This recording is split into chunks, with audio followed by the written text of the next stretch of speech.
Que somos capaces, junto con el pueblo, a resolver todo tipo de problemas. Las privatizaciones fueron su gran caja chica, la fuente de su clientelismo. Vendió el país a precio de huevo roto, subvaluó empresas, nos dejó sin sectores estratégicos y descapitalizó el país, porque a los postores les dejó carta libre para hacer y deshacer a su antojo. Las privatizaciones fueron ideológicas, no correspondieron a una estrategia. Lo único que importó fue hacer caja a como diera lugar. Y esto es lo que se vendió: electricidad 68%, agricultura 35%, de la minería se vendió el 90% de las empresas estatales, en manufactura el 85.5% y de hidrocarburos el 68%. Todo por 9.221 millones de dólares, de los que solo ingresaron al Estado poco más de 6.000. La diferencia en gastos varios, impuestos, pago a burocracia dorada, saldos de empresas que no pagaron. Y de los 4.880 millones que gastó de la privatización, el 45% lo destinó a la compra de armamento de ese que ahora se cae y al pago de deuda externa, algo que por ley estaba prohibido. El dinero de la privatización debía ir al desarrollo social y a la pacificación interna. Vayamos con algunos hitos de la privatización. Petroperú se vendió por partes y se subvaluó. Ahora estamos pagando el precio más alto de la región en combustibles. La refinería La Pampilla se vendió el mercado más importante del país por 180 millones de dólares, cuando tenía unas utilidades anuales de 85 millones. Se vendieron los lotes petroleros con reservas aseguradas.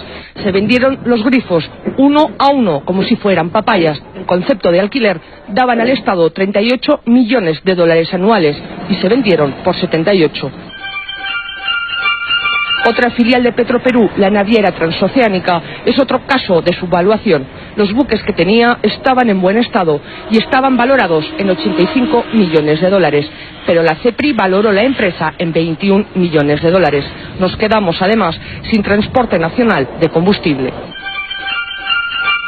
Otro caso clamoroso es Solgas, también filial de Petroperú. Se vendió por 7 millones de dólares, cuando solo su edificio principal estaba valorado en 5 millones de dólares y tenía unas utilidades anuales de 2 millones. Esto fue en 1992.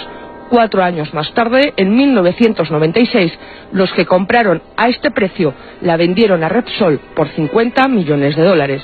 Aquellos que argumentan que la venta de Petroperú, Centromin Perú o Ciudad Perú generaría inseguridad en la defensa de la soberanía nacional, pienso que no conocen los hechos. Es todo lo contrario.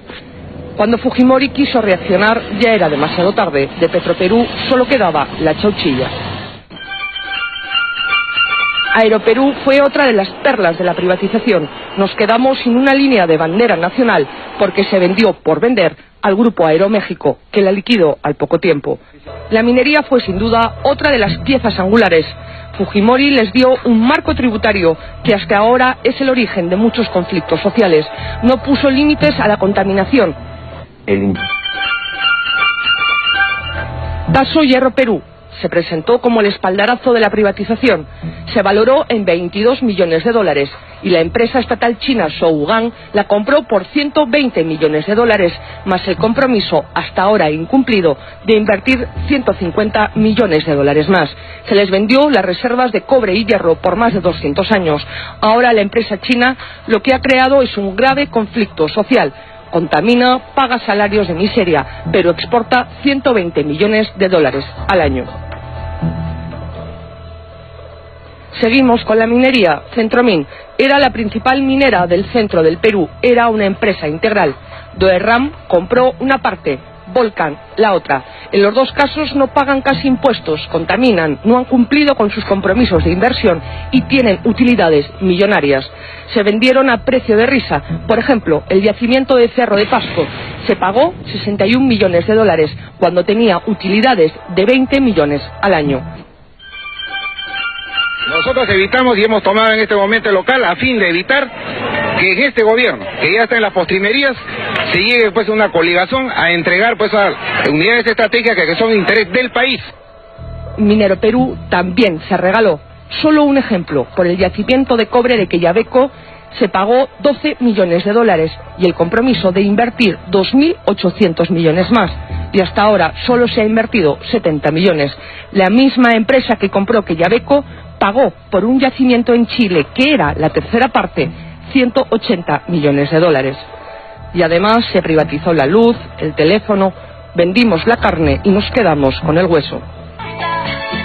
Hizo del país una combi, nos llenó de carros de segunda, trajo las AFP sin condiciones.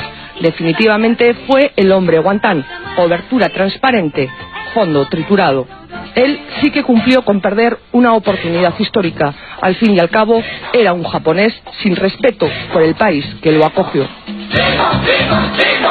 No quiero terminar este mensaje sin agradecerle la confianza depositada en un gobierno que solo quiere servir. Increíble, ¿no? Qué sensación la que uno tiene después de ver esto. Para contarles una anécdota, Aeroperú se vendió en 19 millones de dólares. Solo las rutas de Aeroperú, solo las rutas, costaban 120 millones de dólares.